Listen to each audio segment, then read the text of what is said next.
I'd like to say good evening to everybody. Um, Definitely glad to be able to with this evening. As you can tell from the top, the class this evening is called Farrakhan and More Damage Done to the Black Community. Let me just make sure I got that right.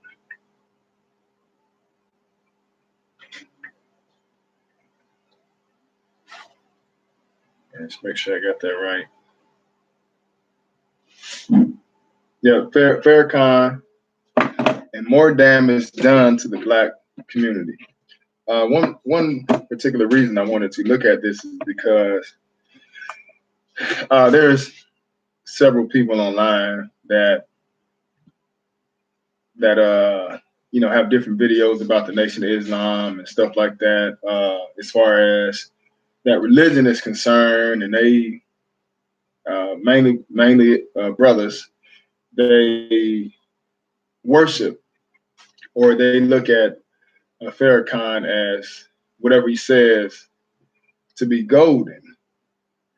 And there was a time when back in the day, I think around probably 99, when I was first trying to get my life on track, my uncle had introduced me to some Farrakhan videos when I was in Jacksonville.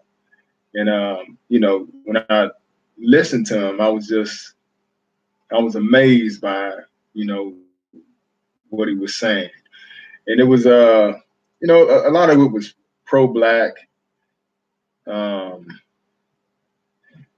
things that sounded uplifting for any young man or any black person in general that are trying to with themselves as far as who they are in the world, trying to get answers and why we may be going through the different things that we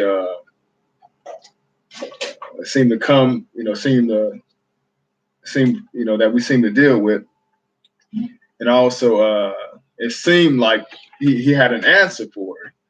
And like I said, when you young and you don't know no better, just listening to Farrakhan, it sounds great, and that's what most people do today. They listen to Farrakhan and they listen to the speeches, not really getting in depth and seeing what he's really talking about now. Because once you pay attention to Farrakhan, and I just want to make sure I explain something. My goal in this channel and just being a servant of God, period, is to make sure we look out for the Lord's people, look out for the sheep, whether you white or black, it doesn't matter. Our job is to sound the alarm. And regardless of whether it's in Sunday church, whether it's in Roman Catholic Church, or whether it's Islam, it doesn't matter. We're going to make sure that we put the truth out there. And, that's one area that we have to touch on, because Islam is one area we have to touch on, because when you think about it, if you look at the religion of Islam, the Nation of Islam, they say they believe in Jesus, right? But one thing I want to address is that when you look at the Israelites and what we believe, the book, we don't prescribe to any other books. We don't prescribe to the Quran. We don't prescribe to any other books to prove our doctrine. Now, when you listen to Farrakhan, what he does is he'll quote the Quran, he'll quote the Bible. You know what I'm saying? And what that does is, it'll make you feel like in your mind, well, we all on the same page. Me being a Christian, and because he even said it several times. He said, I believe in Jesus, I'm a Christian, and I'm also a Muslim. But you can't do that with God. You got to pick a side. This is one reason I wanted to point this out, but I want to make sure I read something to you right quick. It's James chapter 1 and verse 8. It says, a double-minded man is unstable in all his ways. And I wanted to point that out because you cannot deal with the Bible and the Quran at the same time. Only one of those books is right, and it's the Bible, hands down. The Quran, it's a joke, and I can say that because I've had one, and the reason I have had a Quran, matter of fact, I got a phone, because when I go out to preach, I take the Quran with me in case I run into a Muslim, because I can show you in your Quran how it contradicts the Bible and how it's a joke. Things that the Bible say, like I'm gonna give you one example. In the Bible, it tells you that Noah's son, all three of Noah's sons, they got on the ark and repopulated the earth. In the Quran, it tells you that one of Noah's sons decided to stay back with the people. But that ain't what the Bible say. Then in another place, it says that when Mary had Jesus, or when Mary was pregnant, the angel came to her and told her to sit down under the coconut tree and shake the tree, and then the coconuts, something fell off the tree. Then it also tells you that Mary had Jesus walking around as a baby, talking to people as a baby. But the Bible don't say that. You understand what I'm saying? So it really, what the Quran does is it makes a mockery of the Bible. And I'm gonna do a class on that probably about a week or so. I'm gonna bring out. It's probably gonna take me like probably two nights to do it, because I'm gonna bring out all the scriptures in the Quran, which they call the surah, the chapters, all the surahs that's supposed to match up with the chapters in the Bible, and I'm gonna show you how the Quran contradicts the Bible. And the reason why the Quran is the one that's being in contradiction is because it came years after the Bible was already complete. So it's a joke. I know people don't, get emotional about that, but who cares? Because most Muslims don't even read the Quran. They don't even know what's in it. And, what is in that Quran, it even tells you that the children of Israel is who God gave it to in your Quran. So like I said, we call out everybody. We're going to call this out too. That was a false doctrine. It still is a false doctrine. Now, what I want to do is, I'll bring it here. What I want to do is I want to show you something, and I want to show you something. I don't know why my daughter's crawling on the floor. I told y'all this is not like a, professional type teaching. But yeah, I want to show you something in this book that's called From Babylon to Timbuktu. It's by Rudolph Windsor, right? And just show you how Muhammad, because he couldn't, the Lord didn't give his people the word of God. Well, he forced us to take on Islam. And the reason, one of the reasons that I say the more damage done to the Black community, and one of the avenues is by Farrakhan, is because the Israelites, being a Black people that are scattered throughout the whole world, not just America, we're not supposed to be serving any other gods, period. Go look at Exodus chapter 20. Let me show you something right quick. Exodus chapter 20. And like I say, you can you look at other nationalities, they have their different gods. Like the Chinese, the Indians, Gentiles, and Hamites, they all have their other gods. But none of those are the true and living God. None whatsoever. The Israelites, we have the true and living God. We're the only nation of people that had a God come down and speak with us personally. And one of the commandments that the Lord told us in Exodus chapter 20, he says, I'm the Lord thy God.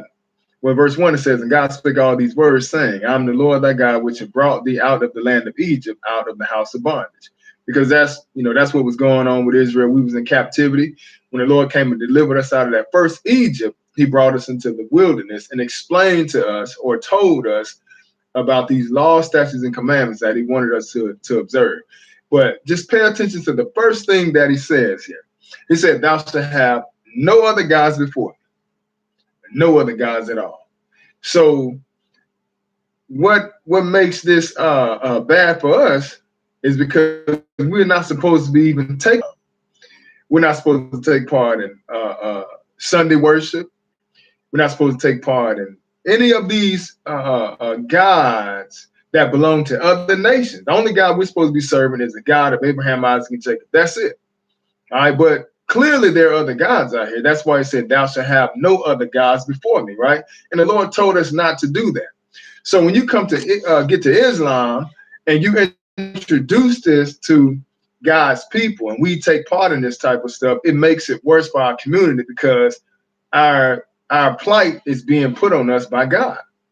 The true living God done, right? As far as all right, so we had a Million Man March. And I remember that when, I think in the 1995, something like that, we had a Million Man March. Okay. What has changed? Like you can influence brothers, to feel like they're a part of something. But hey, you can do that in Sunday church as well. But what has changed in the community of the black man? We still getting killed by the police. We still shooting each other down. You know what I'm saying? We still filling up the prison houses. So what is getting better because we have now ascribed or prescribed to this religion called Islam? What has gotten better since we've been listening to these speeches that are being delivered by Farrakhan? What has gotten better? None has gotten better. It's gotten worse. And that's why I say the more damage done, because we were already catching hell in the first place. But when you don't tell people the truth and show them their wrongdoing, it's going to make the situation worse in our situation, as far as we're concerned. All right. But let me show you something. This is Babylon Timbuktu, page 44. It says the birth of Islam. It says at the time of the birth of Muhammad, what were the international events of or conditions operating? The answer to this question is necessary for a comprehension of the rapid emergence of the Mohammedan Empire. The Roman Empire at the birth of Muhammad was divided into two parts: the Western Empire with the capital at Rome, and the Byzantine Empire with the capital at Constantinople. The Roman Empire in the West collapsed AD 476 after many barbarian. Yeah, man, Farrakhan's a joke, bro. It says the Roman Empire in the West collapsed AD 476 after many barbarian raids and incursions. The Germanic tribes crossed the borders and penetrated into all the territory of the Western Empire, including Africa. The Eastern Empire was deprived of its vigor by repeated wars with Parthia, which is also Persia. This empire could not hold its possessions with a firm grip. Constant imposition of heavy taxes, the scarcity of soldiers and agricultural laborers, economic exhaustion, a large with frequent wars brought Western and Eastern empires. With the defeat of Jewish and Christian power in Arabia, the stage was now set for the rise of a new power on the world scene. Check this out now. This new power was Arabia, okay? Because this is really, see, for the black man, you ain't no Arab in the first place. That's the problem. See, if you look at Israel, we always trying to grab onto some false doctrine. We always trying to be a part of something. But hey, Islam that's what Arabs prescribe to. As an Israelite, we prescribe to the word of God. All right, so let's see here. It said the Arabian Empire, with its new religion, Islam, established the superstructure of its code. Wait a minute. Wait. It says the Arabian Empire, with its new religion, Islam, established the superstructure of its culture on the ruins of the Roman Empire in the Middle East, Africa, and parts of Europe, right? So this has nothing to do with the black man. I just want you to understand that. And I know, Super Mike, you might be listening. No, I know, Super Mike, you might listen to Farrakhan, and that's what you do, brother. If you like Farrakhan, then you go to his page. But I'm gonna tell you something. We the Israelites, brother, and we don't prescribe to the Quran and the Holy Bible. You need to ask Farrakhan why you can't just stick with your Quran. Use your Quran to prove your case. Stay out of our Bible. Like, we don't need you saying you're a Christian and none of that. We don't need you coming, speaking, talking about we the Israelites. Speaking of that, if you go back to 2009 when he came to Atlanta and did that speech saying that we the Israelites, that dude is full of crap. We are the Israelites, but he sat up there and said that there's a pre-Adamite. Like, there was man before Adam, which came from God, and that's what the Israelites are made up of. So in other words, the black man is made up of God, right? Then he says later on in the speech that Jacob is the white man. So he excluded us from the picture and said that Jacob is the white man. We're God. You know what I'm saying? So the promise, we got a new covenant that's going to be given to us, in a God-like form or whatever. But you can't read that in the Bible. That's all false doctrine. You understand? And you stayed there, Mike, and I know and I'm happy you was there, but that speech was a bunch of hogwash. It was a bunch of crap. See, I'll be nice about your doctrine, as long as you don't come in here talking noise. But you come in here talking noise, man. Hey, it don't matter. You a false god. Farrakhan gonna lead you straight to hell. All right. And that speech was stupid what he said. All right. So second off, let's get back to this. It said Europe remained dormant and inactive for 1,000 years through the Dark Ages, while the Muslim Empire mastered the civilized, progressive world. Let us return now to survey the rise of the Muslim religion and empire in Arabia. They spell it Moslem. It said when Muhammad was born, this ain't got nothing to do with white people. It got something to do with your false doctrine of Islam. That's what this got something to do with, and how it was made up by the Arabs, not by black people. Okay, this is why we getting our butts whooped, Super Mike. If you so super, why you can't save us? Because you ain't super, brother. It says when Muhammad was born, many Arabs were still worshiping the sun, stars, spirits, and idols. The Arabs possessed 360 idols, one for each day of the year. This is what Islam originated out of. All right, so this is why they got that crescent moon and that star and stuff like that, because they still believe in that. All right, now it says Muhammad was born AD 570, 4 years after the death of the Emperor Justinian, right? He was descended from the tribe of Koresh and the family of Hashem. His mentality was prodigious. In his youth, he was never taught to read or write. So Muhammad could read and write. And I know y'all heard that about him, right? All right. But it says he was never taught to read or write. How we speak against our own Bible? Nah, bro. We live by the Bible. We don't speak our own Bible. We speak against your garbage Quran. I know that. But we live by our book. Maybe you should try it. All right. And get away from that false prophet that you're dealing with. It says, Muhammad, his mentality was prodigious, however you say that. In his youth, he was never taught to read or write. Talking about Muhammad, the one who started this false doctrine. Not for Muhammad, 8570. It said Muhammad was an extraordinarily handsome man and eloquent and motivate men with the power of words. Sounds just like Farrakhan. Because he comes, he says speeches, but ain't nothing happening for you. Like, we still in captivity. Like I said, we still getting shot down by the police. Ain't nothing getting better for us. When is Allah gonna come save us? Allah ain't gonna save us because it don't exist. That's a false god. All right. It says in the early years of Muhammad's life, he passed his time as a shepherd boy. We must remember that many successful men have arisen from insignificant and humble conditions. Watching the sun by day and the stars by night left opportunity for Muhammad to contemplate in solitude and reflect on the events of profundities of this world, right? After Muhammad became a camel driver, because he's a regular man, just understand that.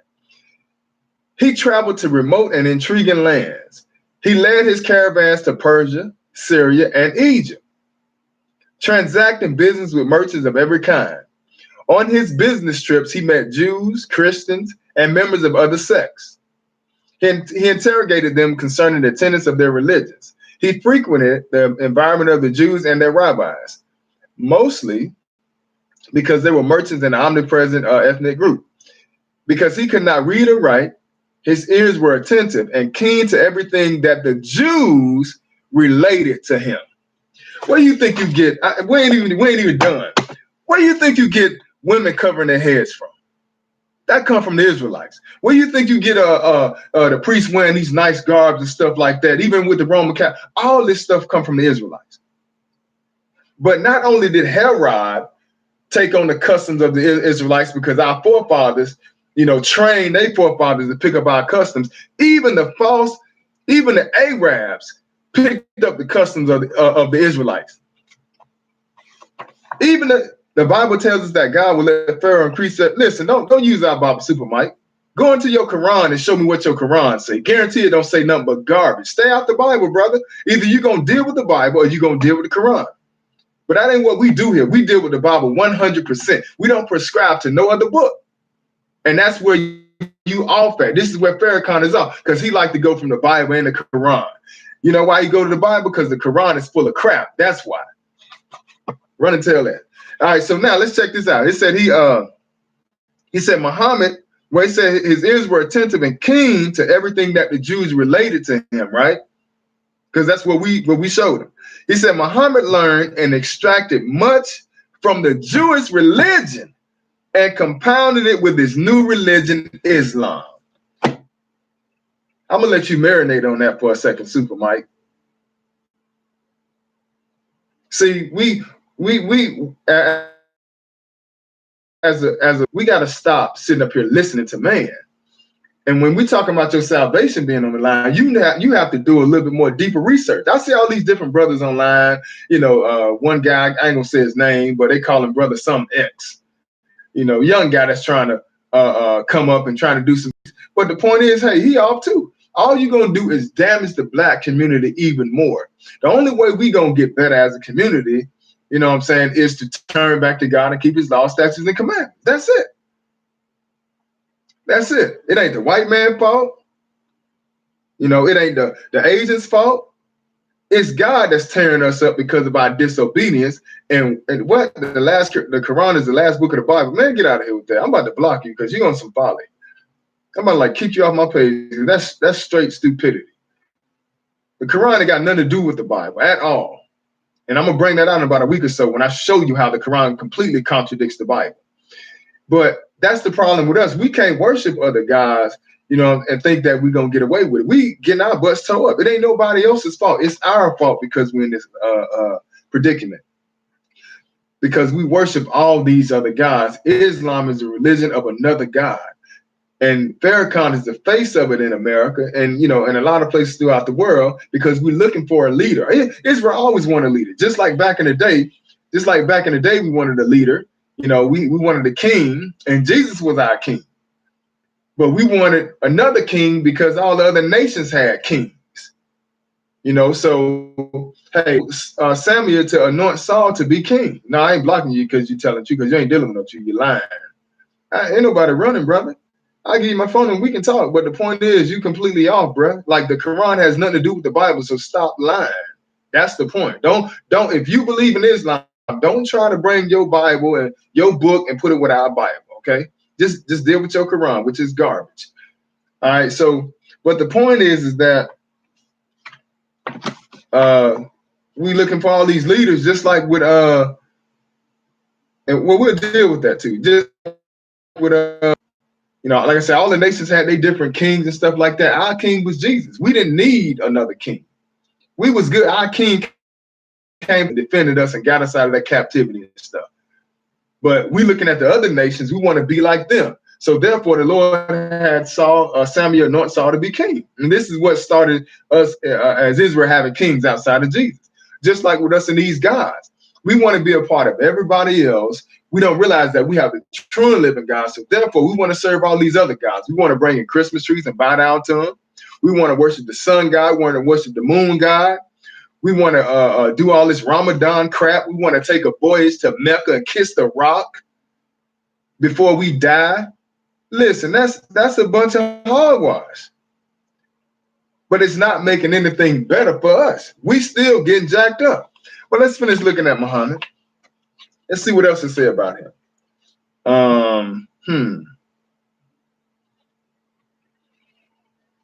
Let's see what he did. I want to show you what he did to the Israelites.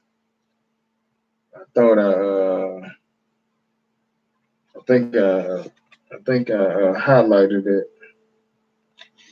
Show you how he beat us and forced us into his religion. He made something up, made up something, took it to his family, and everybody that didn't want to take hold of his religion, he beat them into it. And that's what he did with us. He beat our forefathers into this garbage. So check this out. On page 48 from Babylon to Timbuktu. And Farrakhan wasn't even around when this came, bruh, so you might as well start with that. It said the Prophet Muhammad adopted many principles and laws from the Jewish religion. And this is what we got to understand. The book was already around, all right? But Islam, they adopted many principles from the Bible. It says the Prophet Muhammad adopted many principles and laws from the Jewish religion. So where do you think they get not eating pork from? The Lord told us not to eat pork in Leviticus chapter 23. I mean, Leviticus chapter 11, right? But yet still they eat shrimp and camel. I talked to a brother that told me that's a Muslim. I was going to whoop him with his own Quran too. He didn't want to have the debate with me. But the point is what he said that, camel is good, man. But I said, bro, you ain't supposed to eat that either. He's like, no, camel's good. So you pick and choose what you want to do, just like every religion. You pick and choose what you want to do out the Bible. Not only are you not supposed to eat pork, you ain't supposed to eat shrimp, catfish, lobster, none of that. All right, but you get this from our book. All right, so it says here, the Prophet Muhammad adopted many principles and laws from the Jewish religion. First of all, the basic idea of monotheism, which is the belief in one God. The Jewish confession of the unity of God is Shema Israel Adonai Elohim Adonai Echad. That's Hear, O Israel, the Lord our God, the Lord is one. The Muhammadan slogan is follows: La ilaha what? Allah Muhammad Rasul Allah. There is no God but Allah, and Muhammad is the prophet of Allah. Man, where are these cartoon characters come from? Like, these are men just making up something. It says Muhammad adopted also the main details of the Jewish calendar, the Day of Atonement, the Sabbath, much of the Bible, and narratives from the Medrash and many points of the ritual law. Incidentally, the Jews pray 3 times a day facing the city of Jerusalem, and the Muslims pray 5 times a day facing the city of Mecca. Come on, man. Like, this is what this religion is about. It's a bunch of garbage.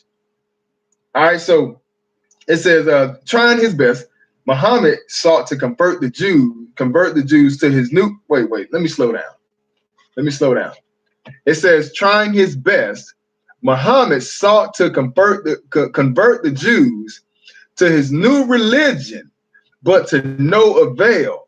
The Jews were adamant and resistant to change. The high esteem which the prophet held for the Jews was transformed to enmity. And instead of allies, he looked upon them as competitors. Muhammad needed the confirmation of the influential Jews to validate his mission, as all upstarts need the backing of someone influential. Wow. Muhammad therefore turned against the Jews and became their tormentor. You see? So he beat us into serving this. He beat us into serving this God. Now give me 1 second here. 1 second.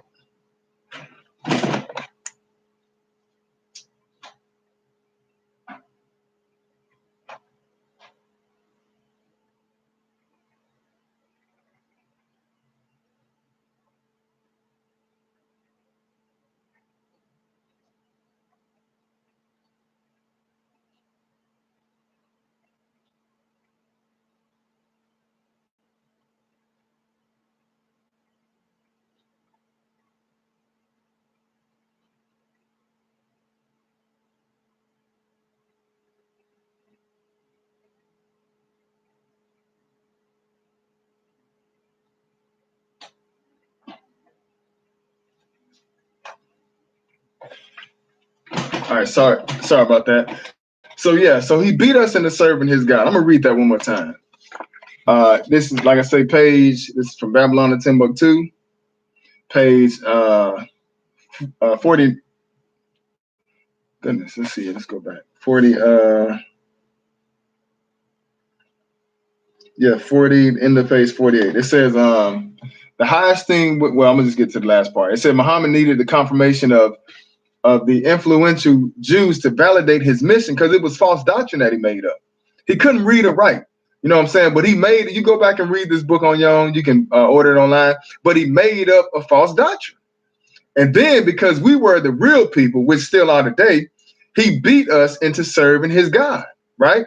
So that's what it's saying. It says, Muhammad therefore turned against the Jews and became their tormentor. But we saw originally that this doctrine was brought about by Muhammad from the Arabs, not Farrakhan and black people. Had nothing to do with black people. What was a part of us and what we're part of? We're part of the nation of Israel, not the nation of Islam. One question my teacher always say, where's the nation of Islam at? Where is it located? See, it's just something that you're making up in your mind. Now, you said some super. You said that the Bible says, right?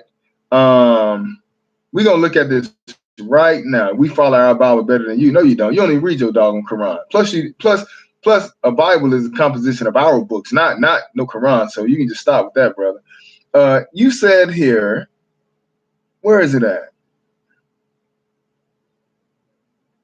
You said that the Lord said he was going to. Okay. You said the Bible tells you God would send a man just like Moses. Are you saying that that's Muhammad? Is that what you're saying, brother? And why are you using that Bible? But let me just show you what you're talking about. Because I'm going to show you that this ain't even, that wasn't talking about no Muhammad, brother. But that's what I want you all to see. If you guys are watching and paying attention, I want you to see how Muslims, they don't have a ground to stand on. They don't know what they're talking about. Like, how can you deal with both books? You know what I'm saying? Then you get to certain books and say that they got, you get to the Bible in certain instances and you say that it's false. But you pick and choose what you want to be true. And you can't do that. Not with the Bible. Either you're gonna believe it all, you're gonna believe all of it, or you don't believe none of it. Period. So now let's see something. What you're talking about Deuteronomy chapter 18, verse 15, right? And let's go look at it. This is when the children of Israel went to sea, had to pull up. The Lord told them to come up to Mount Sinai where he can give them the commandments that we read about in Exodus chapter 20, right? And they got scared, right? So Deuteronomy chapter 18, Moses is going to refer back to that because when they saw the Lord, they were scared. And they was like, Moses, you go do the talking to him. We don't want to talk to him because he's going to mess around and kill us, right? So Deuteronomy 18 and 15 says, it says, the Lord thy God will raise up unto thee a prophet from the midst of thee, of thy brethren, like unto me, unto him ye shall hearken, right? So what Islam does, or Muslims do, they try to say that this is talking about the Prophet Muhammad. Listen, let me tell you something. The Bible will clear itself up. We don't got to make anything up. I'm going to read this one more time, and I'm going to tell you, and I'm going to show you who this is talking about. All right? Give me 1 second.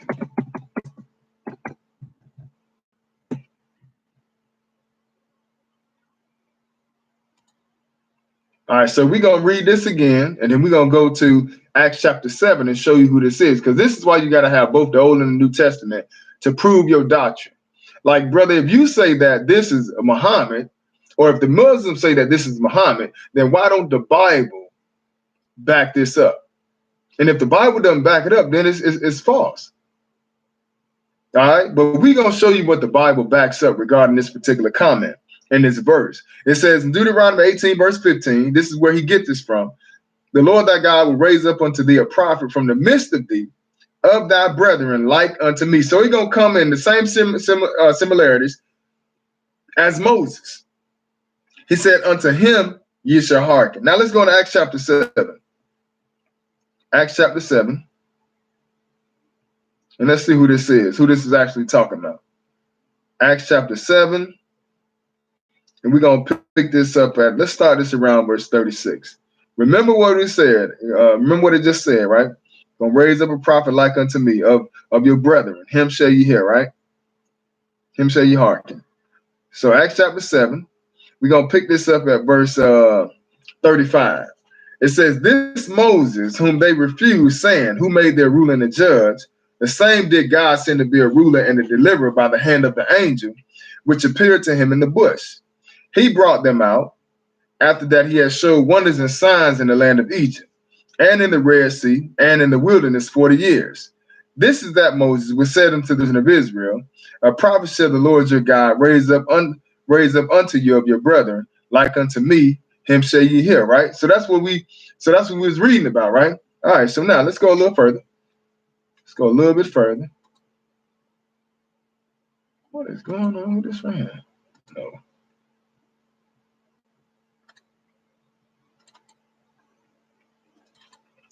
All right, we're gonna find the other place because the Bible actually gonna tell you who it is. We don't gotta make nothing up. It's gonna tell you who that prophet is that Moses was talking about. In the meantime, while my Eastward is coming up, I want to go into something else. I'm going to show you something in this book right here. Let's see here. Because, the point is that when we deal with all this other stuff, it doesn't help us out. Let's see here. Islam, another book. All right, Satan's angels exposed. All right, go look at Islam. Let's see what this says.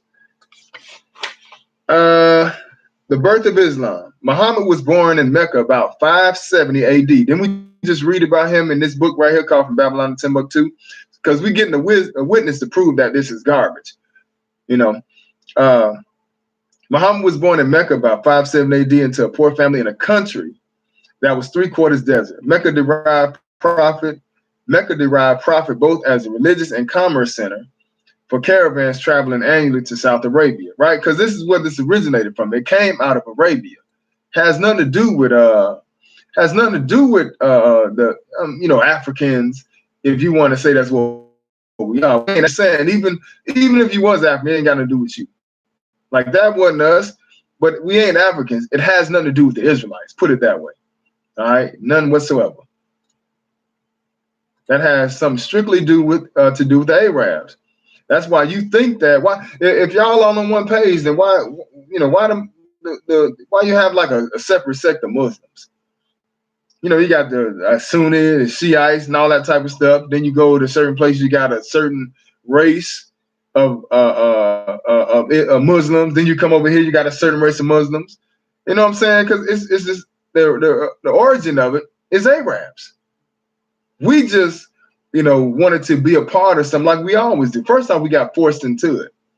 Now that tradition has been passed down, we automatically think that it's something good. All right. So now, give me 1 second. Now, Acts chapter 3, because Deuteronomy 18 says, I just want to recap just to make sure you understand what it said. It says in Deuteronomy 18, I will raise them up a prophet from among their brethren, like unto thee, and will put my words in his mouth, and he shall speak unto them all that I should command him, right? And it shall come to pass that whoever, well, let me go back up to 15. We still talking about this prophet that he's going to raise up, right? Because Deuteronomy, that's verse 18 right there. Verse 15 says, the Lord thy God will raise up unto thee a prophet from the midst of thee. So he's going to come from Israel. He's not going to come from Islam. He ain't coming from Muhammad and Muslim. He coming from the Israelites. Okay? He's going to raise up unto thee a prophet from the midst of thee, of thy brethren, like unto me, him shall ye hear, right? Let's see who this prophet actually was that Moses was referring to way back then. Acts chapter 3 and verse 22 says, we're going to start at verse 21. How about that? Let's bring it to 21. Then we're going to get back to this book right here. Acts chapter 3 and verse 21. All right, it says, let me bring it up to 18. It says, but those things which God before had showed by the mouth of all his prophets that Christ should suffer he have so fulfilled. So who we talking about? We're talking about Christ. All right. Skip down to verse 22. It says, for Moses, truly a prophet shall the Lord your God raise up unto you of your brethren like unto me. Him shall you hear in all things whatsoever he shall say unto you. But it's Jesus Christ we talking about, because I'm going to go back up and we're going to read down into it. It says, and now 18, but those things which God before had showed by the mouth of all his prophets, that Christ should suffer, he hath so fulfilled. And that even goes for, you know, people who call themselves Christians and say that we don't got to keep the law no more. God fulfilled it. No, what he came and fulfilled what the prophets had prophesied about him coming to die for the sins of man. That's why it says, but those things which God before had showed by the mouth of all his prophets, that Christ should suffer, he has prophesied of Jesus coming. They prophesied of him coming to die, and it's going to be a gruesome death. Go back to the book of Psalms to tell you that. Isaiah tells you how he's going to be bruised for our iniquities. You understand what I'm saying? Daniel chapter, I think 9 tell you that he's going to be cut off in the midst of the weak, but not for himself, but for the people. So when he came in the flesh and died, he was fulfilling what was prophesied by the prophets. So Peter says in verse 19, repent ye therefore and be converted, that your sins may be blotted out when the times of refreshing shall come from the presence of the Lord. But that's the only thing that's being blotted out, okay? Not the feast days, not the Sabbath day, and none of that. That ain't blotted out. Your sins are what's being blotted out. In other words, God going to erase it as if he don't even see it when Jesus died.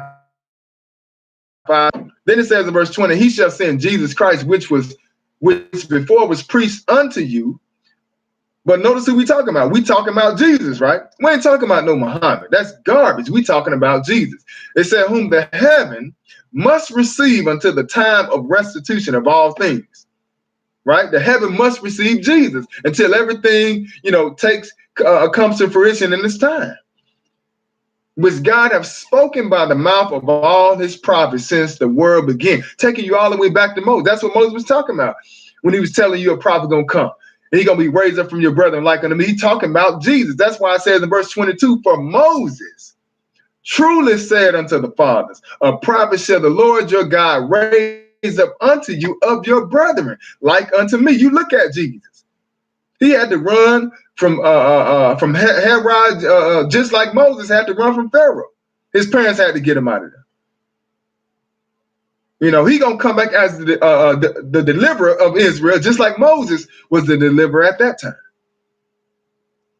You know, the similarities that you're gonna see, they line up between Moses and Jesus, not Moses and Muhammad. Muhammad ain't got nothing to do with this. That's why I say don't use our Bible to prove your point. Use your Quran to prove your doctrine. For Moses truly said unto the fathers, the prophet shall the Lord your God raise up unto you of your brethren, like unto me, him shall you hear in all things, whatsoever he shall say unto you.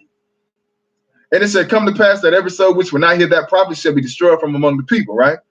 Then it tells you, and all the prophets from Samuel and those that fall after, as many as have spoken, have likewise foretold of these days. Ye are the children of the prophets and of the covenant, which God made with our father, saying unto Abraham, and he made it with our father Abraham. Then it was passed down to our father Isaac and Jacob. It wasn't passed to Ishmael. With some of y'all thinking that false doctrine of Islam. He said, ye are the children of the prophets and of the covenant which God made with our father, son of Abraham, and in thy seed shall all the kingdoms of the earth be blessed. Unto you first, God having raised up his son Jesus. Still talking about Jesus. That's how you have to learn how to read things in context. We're not switching to something. We ain't just gonna start off talking about Jesus, then we're gonna switch over to Muhammad and come back to Jesus. No, we talking about Jesus all the way down, brother. He said, unto you first, God having raised up his son Jesus, send him to bless you and turning away every one of you from his iniquities. All right, so that's what we're referring to. We're referring to Jesus. Muhammad ain't got nothing to do with this. All right, so now back to this book here. It says, let me skip down to, let me get down to the gist of the matter. Still looking at Islam. The father could bear a burden, so will. Okay, let's see here.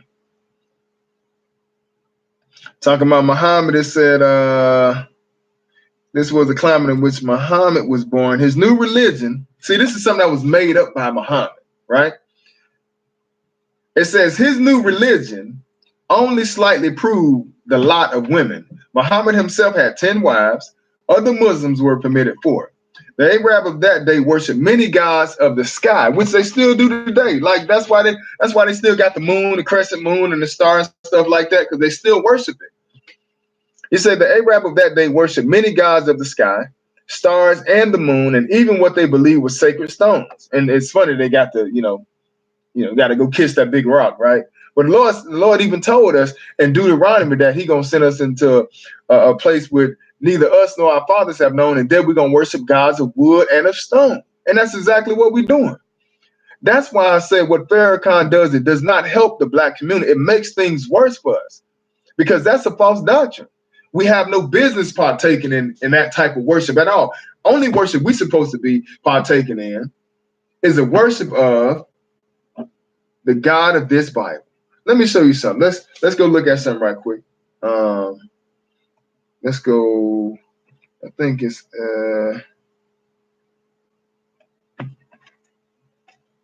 I'm gonna pull up my eastward again. Give me 1 second. I'm gonna finish reading this, but it wouldn't be right not to bring this Bible out because we don't need, like I say, we don't need other books to prove our doctrine, and we don't need other gods to serve either. That's why we jacked up as a people. Please, brother. You say our father Abraham who built the Kaaba. Abraham, listen, Abraham, nothing, brother. That's a lie. That is a lie. How you gonna make a statement like that, but you don't find that in the original source? A Quran that comes 600 years later, all of a sudden now Abraham and Ishmael built something. That's a lie. And plus, the Lord don't go talk to other nationalities, brother. The Lord only spoke to his children, the Israelites. Amos chapter 3 tell you that he didn't go talk to as far as the nation is concerned. He didn't go talk to Muhammad. So you got to stop with that nonsense, bro. Let's see here. Let's go see. Go back to Exodus chapter 20. I'm gonna show you something. We're gonna look at something right here. Exodus chapter 20. It says in verse 4, thou shalt any graven image or any likeness of anything that is in heaven above or that is in the earth beneath, right? And I'm gonna show you something else. We're gonna go look at something else. I want to look at the one where he told us don't worship the stars. Yeah, that's what I'm trying to find right quick. I just closed it out. But the Lord told us not to do that, and that is what this religion is based on.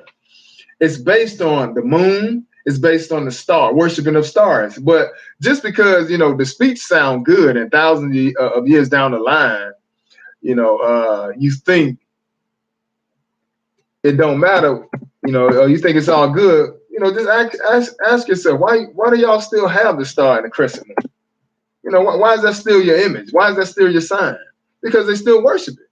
You got to think about that. It says Deuteronomy 4 and verse 19, right? It says Deuteronomy 4:19. I'm gonna come back up to 14. Deuteronomy 4 and 14, we're going to read down into it. Deuteronomy 4 and 14 says, and the Lord commanded me at that time to teach you. Okay, make sure I close it out. To teach.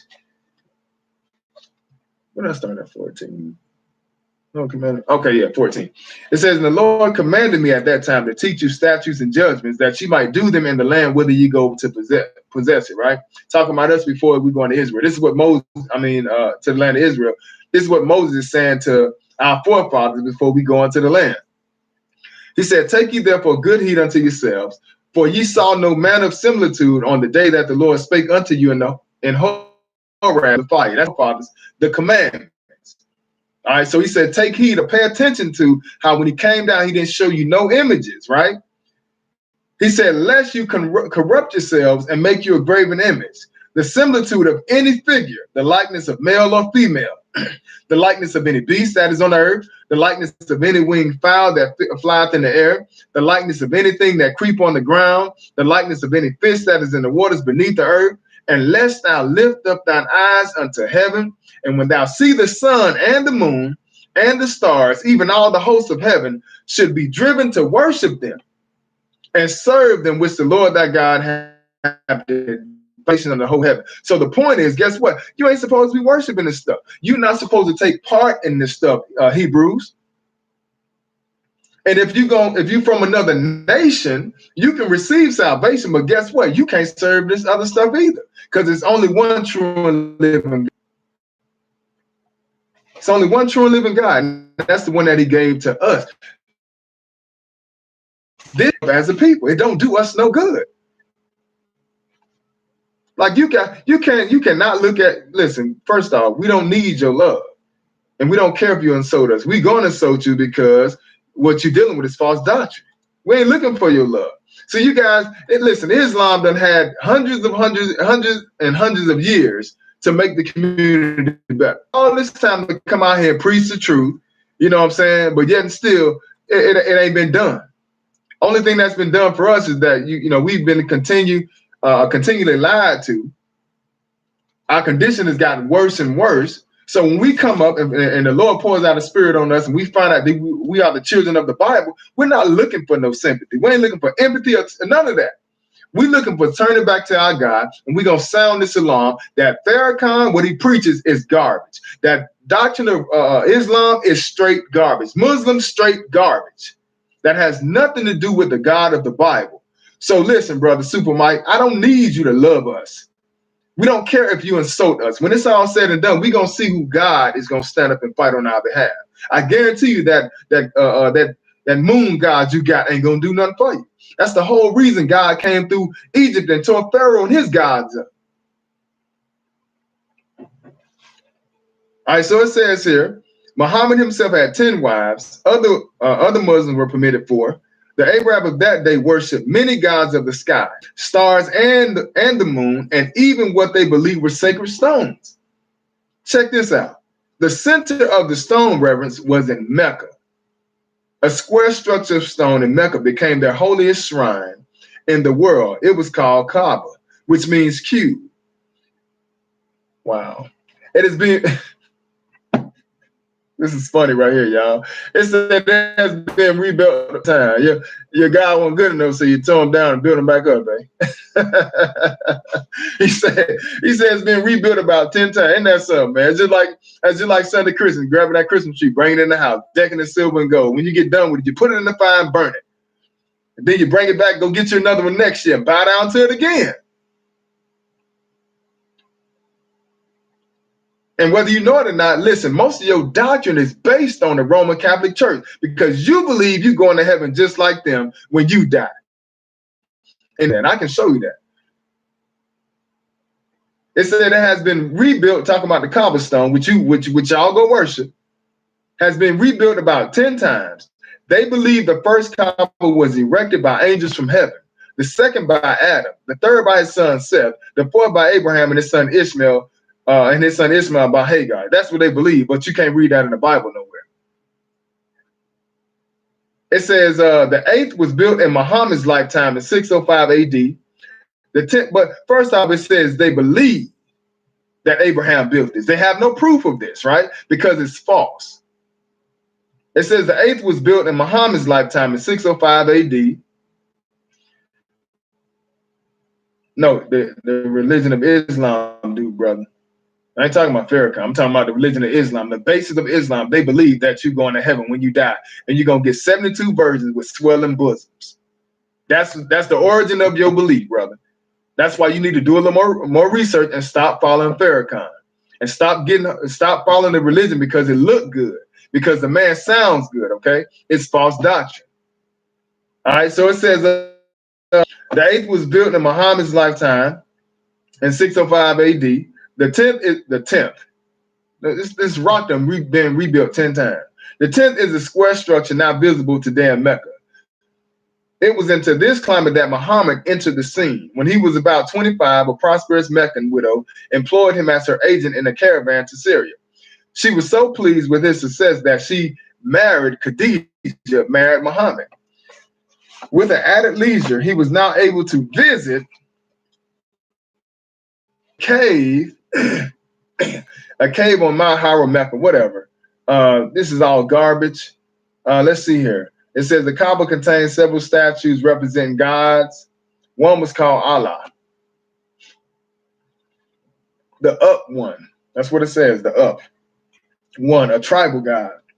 Along with Allah were three other gods called Allah's daughters. The Quraysh tribe began worshiping Allah as the chief of God.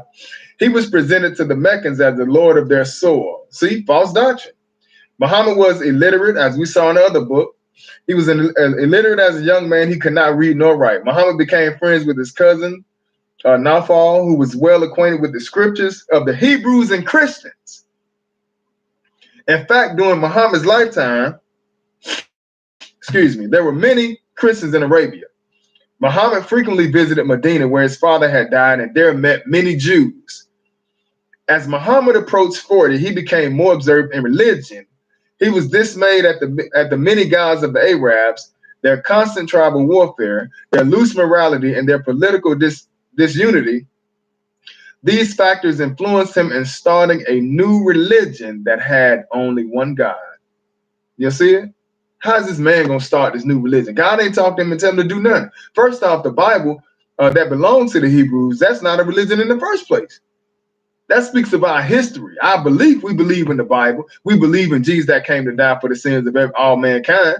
You understand? But at the same time, listen, these men in the Bible, they didn't make anything up. Muhammad is making up stuff. As Muhammad approached 40, he became more absorbed in religion. He was dismayed at the many gods of the Arabs, their constant tribal warfare, their loose morality, and their political disunity. These factors influenced him in starting a new religion that had only one God. So he just say, I don't like what's going on, so I'm gonna make up a religion. Now, why don't you just bow down to what was already there? The God that gave us commandments, laws, statutes, that anybody can be saved if you just come up under the Commonwealth of Israel. You ain't got to make up none. What we have came down from God himself. It said often during the holy month of Ramadan, he would go with his family to a cave 3 miles from Mecca. Ramadan is the ninth month of the Muslim year. It is a time of daily fasting from sunrise to sunset, which they adopted from us on the Day of Atonement. One night in the year 610 AD, tradition claims that let's check this out. Check this out. It says here, it is the time of daily fasting from sunrise to sunset, one night in the year 610 AD. Tradition claims, no proof, right? Tradition claims that the angel Gabriel appeared to him and commanded him to read. When he awoke, he heard a voice saying, "O Muhammad, thou art the messenger of Allah." And we know that's a lie, because first and foremost, God don't send Gabriel to no other nation of people as far as like on this capacity of starting another belief system. You know what I'm saying? Like what Gabriel does is Gabriel going, he'll interpret something like he did for Daniel, or like with Cornelius being a Gentile, he told Gabriel to he told Cornelius to go find Peter. He gonna tell you what you ought to do. But as far as, starting a new religion, if you want to call it that, you want to call, a new religion, God don't do that. He don't go out of order. He has an order set up and he sticks to the order. Thereafter, he had many such visions. Those near him at the time said they neither. Check this out. It says, thereafter, he had many such visions. Those near him at the time said they neither saw nor heard any angel. In the next 4 years, Muhammad openly announced himself. He openly announced himself as the prophet of Allah. His first convert was his aging wife, who was 15 years his senior. His second, his cousin. His third, his servant. His fourth, his kinsman, Abu Bakr. Abu Bakr was a man of respected standing among his tribe. Anyway, let's get to the point. Like I said, this is all garbage. Let's see. He cleared Mecca. Muhammad conquered Mecca in 630 AD. He cleared away all the idols except the black stone in the Kaaba, which is considered holy to this day by Muslims. From then on, this day, pilgrims must walk around the Kaaba 7 times and kiss or salute the black stone. This is why you're trying to make your pilgrimage over there, because you think this rock fell from heaven. Get out of here, man. It says the black stone, apparently a meteorite, was considered sacred and was built into the wall of the Kaaba. In the first days, the Muslims adopted several of the Jewish rites. They prayed facing Jerusalem. Jewish fast days were observed. But when relations with the Jews became tense, Muslims were told to face Mecca when they prayed. An annual pilgrimage to Mecca was also ordered. This was done because the Jews, correctly so, disputed his prophetic claims and questioned the accuracy of his so-called vision. All right, so it's all garbage. It's a bunch of hogwash. Let's see here. Muhammad's theology of heaven, just showing you that it all goes back to Egypt, which the Lord came and destroyed that anyway. Because this is one way you know. This is one way you know. No. He practiced some of the things that y'all do. Y'all got it from us, like women covering their hair. That come out the Bible. Y'all not eating pork and stuff like that. That come out the Bible. But the rest of y'all false doctrine, that nonsense religion that y'all got, he made it up. That's why I say, listen, you ain't got to go make up no religion. You ain't got to make up no belief system. The belief system was already there. You ain't got to do that. Hey, God had already gave us some laws, statutes, and commandments. So I ain't contradict nothing. Muhammad made up all that religion called Islam. And he took some of the things that were in our Bible and put it to that false doctrine that you have, brother. Why you think y'all don't eat pork, but y'all can eat camel? Like God told us not to do none of that. Catfish, shrimp, none of that. But because this doctrine, or God didn't give the word to the Arabs or Muhammad, what done happened is he made up some nonsense. But he took some of the fractions that came out of our Bible and put it to y'all to make it seem like that stuff is legit. All right, so you said y'all don't believe in going to heaven. Let's look at this for a second. Page 95, Muhammad's theology of heaven, right? It says much of Muhammad's writings in the Quran tend to run parallel with the Bible prophecy. That's false. He speaks of resurrections, of falling away in the last days, trumpet blasts and judgments. It sounds like it, but they even off in that. That Quran is completely off. Trumpets, blasts, and judgment. And they copy stuff out of the Bible, right? In Muhammad's heaven, those who die for Allah's cause will reach it along with the poor, 500 years before the rich. Now, first off, how you gonna go to heaven? Like when God say, pray thy kingdom come. Jesus matter of fact, he gonna set his kingdom up on this earth. And they tell you in Revelation chapter 21 that he gonna bring that New Jerusalem is coming to this earth. So why are you going off to heaven? When you die, you're going to the graveyard. You're gonna sit there until the resurrection take place. You're not going off to heaven at all. But this is what y'all believe. See, that's why I told you need to look a little bit further into what it is you worshiping. Like Jesus told the woman at the well, you worship, you know not what. We know what we worship, for salvation is of the Jew. So we understand exactly what we doing, brother. He said 500 years before the rich, they will recline on couches and be served by handsome youths. That sounds, what's the name? That sounds very perverted. They're gonna be and also gay. They will recline on couches and be served by handsome youths. Really? He says they will drink wine and not get drunk. Now check this out. Now this is what the Quran says. It says the Quran in part reads, by the mercy of Allah, there will be no speeches at these heavenly banquets. Instead, there will be virgins with swelling bosoms, but modest gaze. So they're gonna have some big breasts and a modest gaze. You ain't gonna modest gaze. This is so perverted. This is just like the Roman. This is just like these Sunday churches. You know what I'm saying? I seen a brother sit up there prophesying to, so-called prophesying to a brother in the Christian church and his wife about marriage. And he said something to her, asking about what about when y'all get old? Are you gonna be there for her when you get old? She gets sick and stuff like that. And he looking at the girl and the brother, and he say, what about when her breast get cut off? Because she got cancer. And I'm saying to myself, how you sitting up here talking to somebody about when they get old, you gotta bring this man breast up.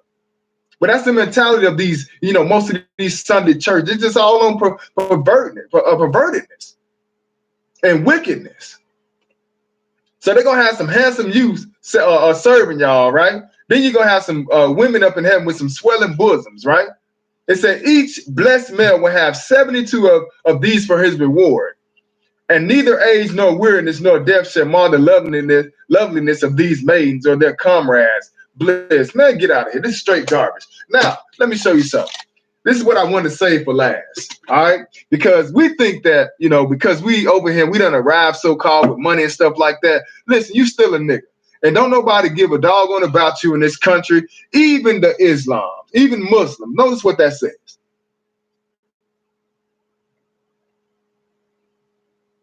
It says Islam's black slaves. Okay. So I just wanted to point that out to you. You can go and read this book for yourself. You can order it online. It's called Islam's Black Slaves by Ronald Siegel. One of the first ones that had us as slave when our brothers gave up Joseph, and he ended up being governor in Egypt. But the first one that bought him was from Islam, from that nationality. That Ishmael.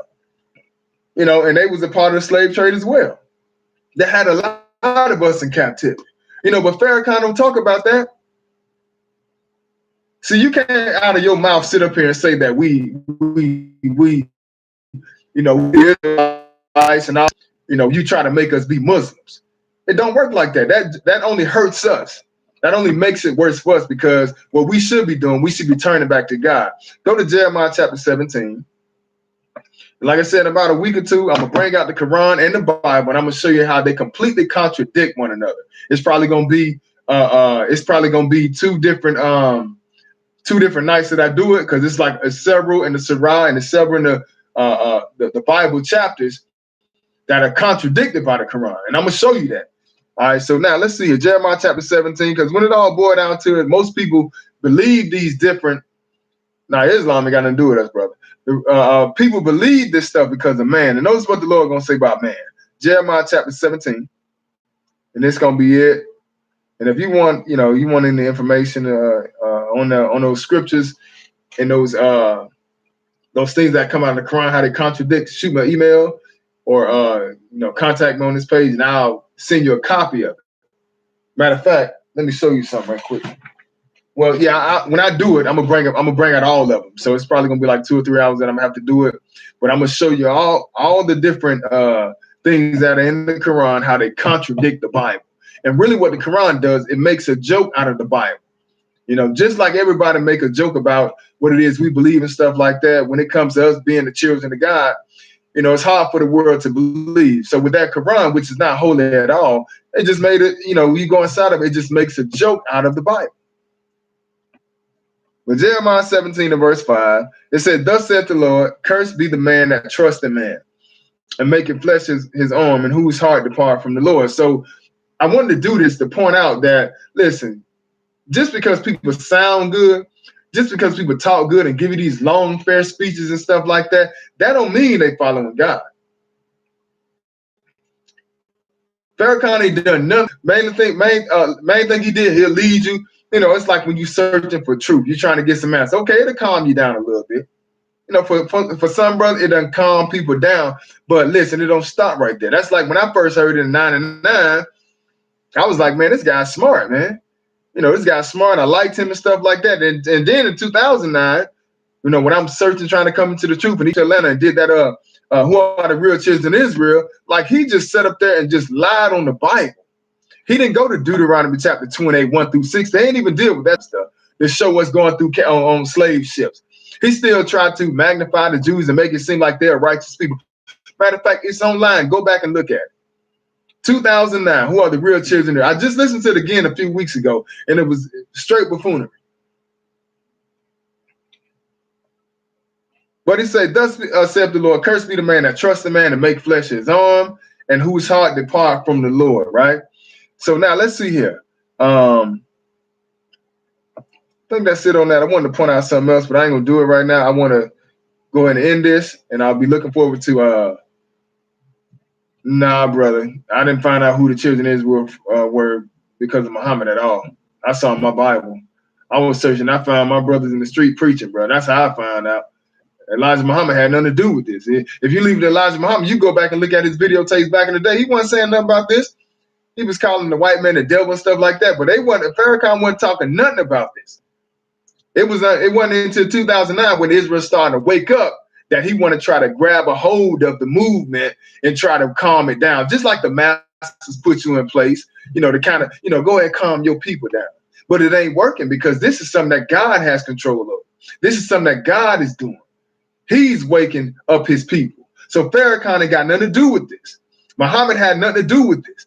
What has something to do with me waking up is because I started searching and asking questions. Because in '99, listen, that wasn't enough for me.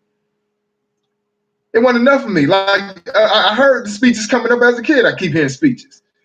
And I'm just saying, listen, if y'all listen to all these speeches, hey, Farrakhan, he sounds just like Joel Osteen. Joel Osteen just got a different color.